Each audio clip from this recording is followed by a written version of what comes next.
Dicen que el mayor disgusto que Carlos III dio a los madrileños fue el de morirse el día 14 de diciembre de 1788. 15 días después, el duelo oficial de la corte toca a su fin y se inician los festejos por la subida al trono de Carlos IV, que duraron toda una semana. Por las fuentes de la Puerta del Sol, el vino manaba sin descanso. También hubo toros en la Plaza Mayor y en la corrida que presenciaron los reyes se mataron 17 reses. Los grandes de España repartieron pan entre los pobres y bailaron en compañía de diplomáticos y nobles. En 1790, la Plaza Mayor fue arrasada por un terrible incendio, igual que la cárcel de la villa. Pero en los años siguientes se sigue embelleciendo la capital con importantes edificios como el de la Real Fábrica de Tabacos, el convento de las Salesas Nuevas en la calle de San Bernardo y el convento de San Gil, y también bellos palacios como el de Buenavista, actual Ministerio del Ejército, regalado a Godoy por el Consejo, el de Tepa en la calle San Sebastián o el de Villahermosa en el Prado esquina a la carrera de San Jerónimo.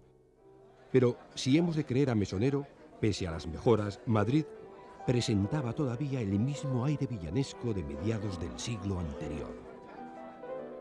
Había logrado Carlos III imponer ciertos criterios en la estructura urbana que permitían ciertas áreas de esparcimiento suficiente para la población que tenía Madrid. Hay que pensar que eran unos 150.000 habitantes y hasta mediados del siglo llegó a los 200.000, de tal forma que además el caserío, el suelo de Madrid estaba evidentemente muy mal repartido. El 50% prácticamente correspondía a la nobleza y fundamentalmente al clero, que tenía una enorme cantidad de conventos con huertas, todo este tipo de cosas. Entonces el resto de los habitantes de Madrid estaban limitados al 50% de su territorio, en casas bajas, calles estrechas. Pero aquel Madrid, donde todo era extremado, donde un segundón extremeño, Godoy, se hacía nombrar príncipe para demostrar que ha llegado a la cima del poder, donde los pobres exhibían sus lacras con la misma desvergüenza que los ricos su dinero. El Madrid de las duquesas, los majos y los toreros, tan dado a las algaradas y a los espectáculos de religiosidad callejera, se vio arrasado por el vendaval de la guerra y ya nunca volvió a ser como antes. El 25 de marzo de 1808, la Gaceta publica la abdicación de Carlos IV en la persona de su hijo Fernando, que el 9 de abril sale para Bayona, donde le espera Napoleón.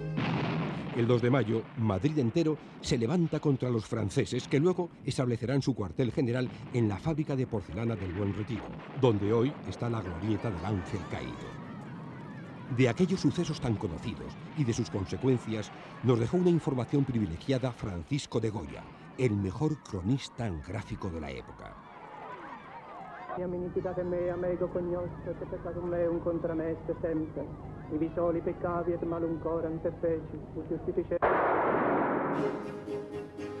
A José I, que, como dice Sainz de Robles, no era borracho ni tuerto, el pueblo de Madrid nunca lo quiso, por intruso y por Bonaparte.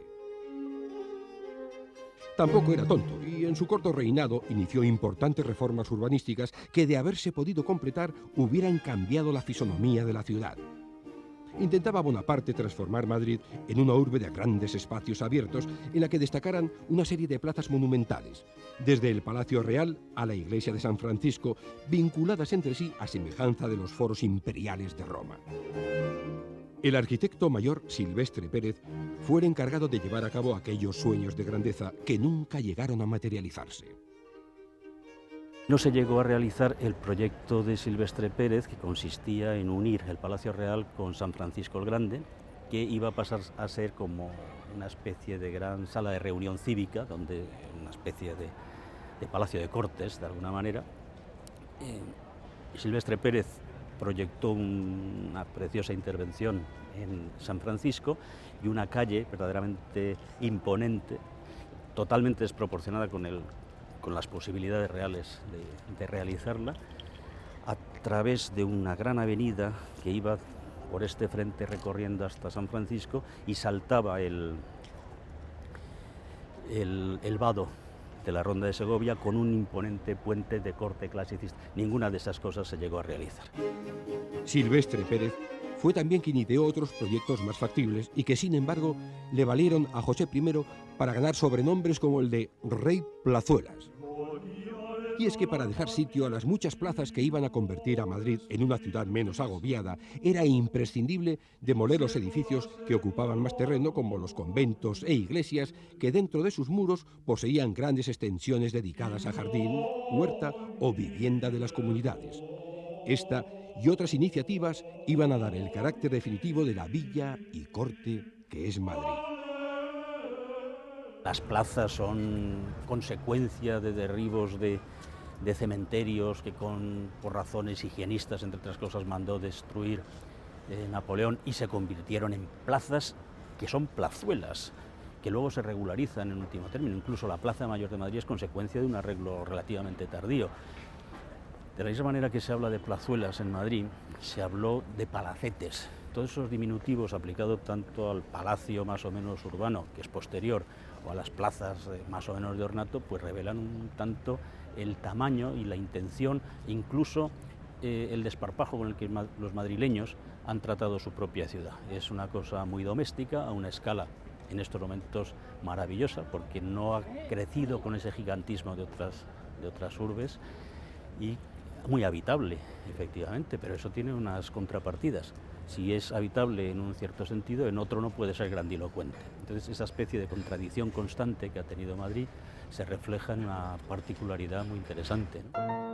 Como este rey estaba tanto o más necesitado de dinero que los Borbones, a finales de julio de 1809 decretó la venta de las propiedades de hospitales y otras instituciones benéficas y la suspensión de todas las órdenes religiosas del territorio nacional, pasando sus miembros a jurisdicción secular bajo el control del Estado. Las desamortizaciones, cuyo sentido final habría sido producir al erario público cantidad de dinero y promover la industrialización del país, se limitan a que quien tiene algo de dinero, los nuevos ricos sobre todo de la época, adquieran a bajo costo, en plan de subasta, pues grandes zonas urbanas o rurales, porque siguen teniendo una mentalidad del antiguo régimen. Lo que les da empaque o caché social es el poseer tierra, ¿eh? Entonces no está en sus manos en ese mismo momento la posibilidad de realizar grandes inversiones edilicias, ¿no? Las instituciones están en plenas crisis durante ese tiempo y no ha lugar a proponer nuevos edificios para nuevas funciones. Basta, en principio, con lo que hay. La desamortización de José Bonaparte sirvió al menos para embellecer a la capital del reino, donde antes se levantaban los conventos de Santa Catalina de Siena, el de Santa Ana, el de los padres premostratenses o mostenses, el de la Pasión, el convento de San Gil y la iglesia de San Miguel, surgieron las plazas de las Cortes, Santa Ana,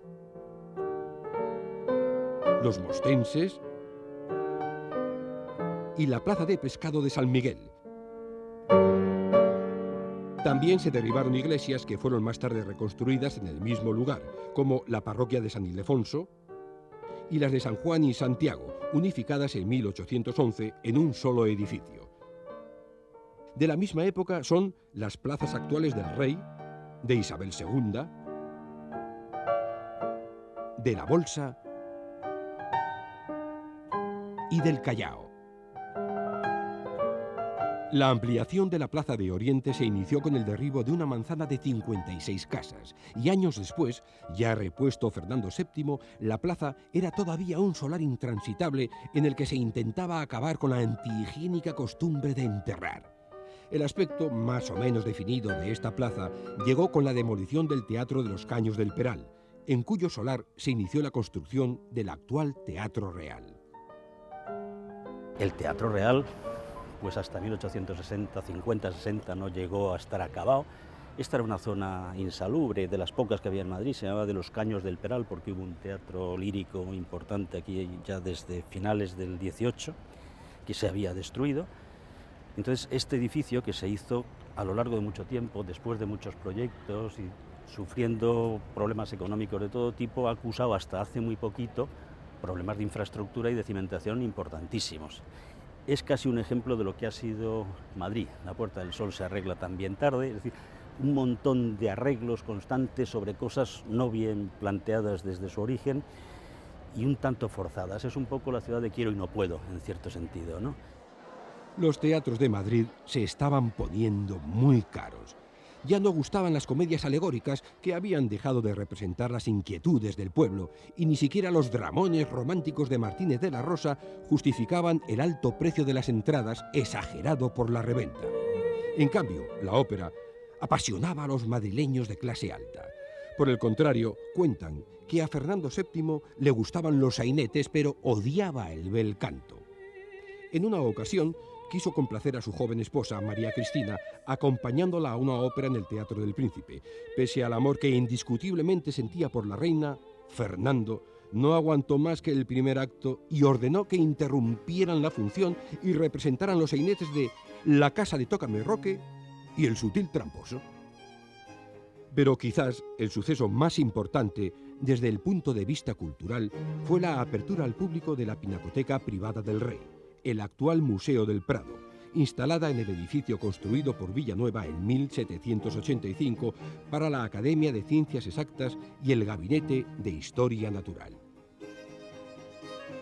Durante el primer cuarto del XIX, las terribles crisis de subsistencia de 1804 y 1812 y los efectos de la guerra hicieron descender el número de habitantes de la capital de forma significativa, desde los 176.374 que aparecen en la Demostración General de la Población de Madrid de 1804 hasta los 135.000 del año 1820.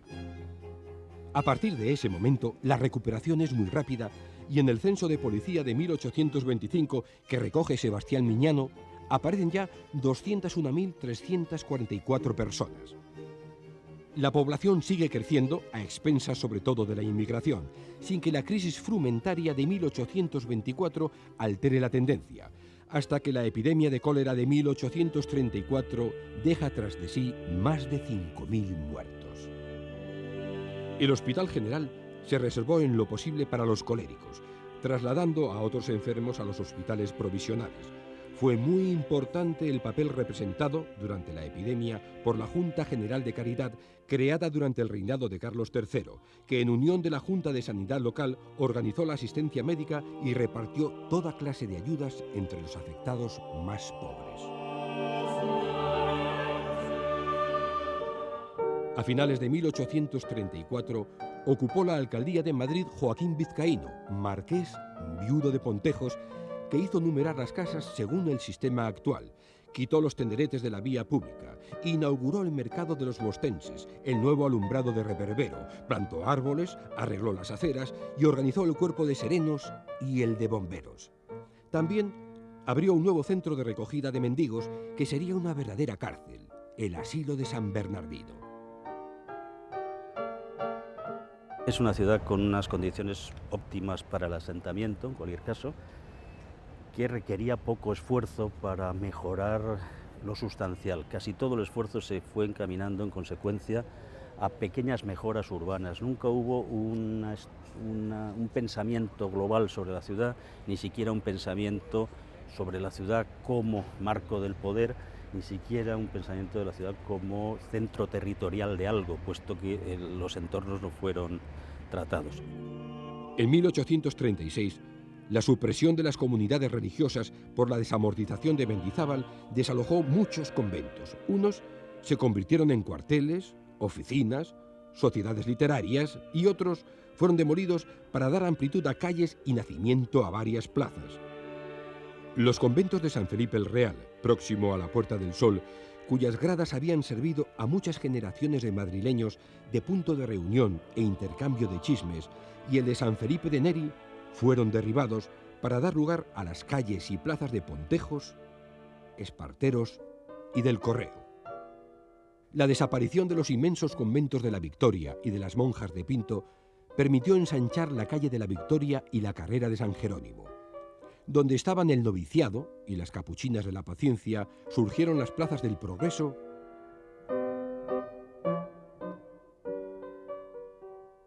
y Bilbao.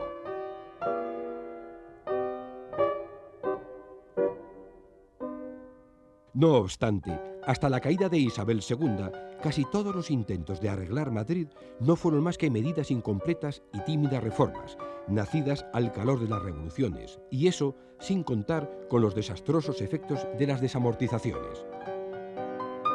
Lo que produjo como algo muy notable al final de ese proceso fue una destrucción casi sistemática y desde luego importantísima del patrimonio arquitectónico español, refiriéndonos a las construcciones urbanas que fueron destruidas por pertenecer a una propiedad que la descuidaba y luego entrar en manos de otro que no quería esa propiedad sino el suelo para poder especular con él. Ese es el triste y lamentable resultado real de las sucesivas amortizaciones, que no cumplieron su objetivo, aunque el planteamiento era clarísimamente correcto, pero fueron aplicadas probablemente en el momento más inoportuno, de una manera seguramente demasiado drástica y de golpe sin tener en cuenta verdaderamente quién iba a acudir a esas subastas. En el fondo fue pues tirar un patrimonio, cambiarlo de manos y además no solo pretender que se conservara, sino todo lo contrario. Entretanto, el romanticismo triunfa y los hombres viven más a impulsos del sentimiento que de la razón. Madrid, dice Sainz de Robles, se hizo romántico en su sociedad, en su lenguaje, en sus costumbres, en sus gustos, en su literatura y en su arte. El duque de Rivas convulsiona a los madrileños con el estreno de Don Álvaro o La fuerza del siglo. En los cafés se organizan tertulias políticas o literarias y en el Ateneo se debate sobre cultura. Se vuelven los ojos a los tiempos medievales y al siglo de oro. Se rinde culto a la muerte y a la libertad, ya sea política o religiosa. Y en aquel Madrid romántico gustaban las mujeres de apariencia recatada, sentimental y circunspecta, que tocadas con negra mantilla y con el misal entre las manos buscaban la discreta formalidad del atrio de la iglesia para recoger algún billete con versos parecidos a estos salidos de la pluma de Bécquer. Si copia tu frente del río cercano, la pura corriente, y miras tu rostro de amor encendido, soy yo, que me escondo del agua en el fondo, y loco de amores, a amarte convido.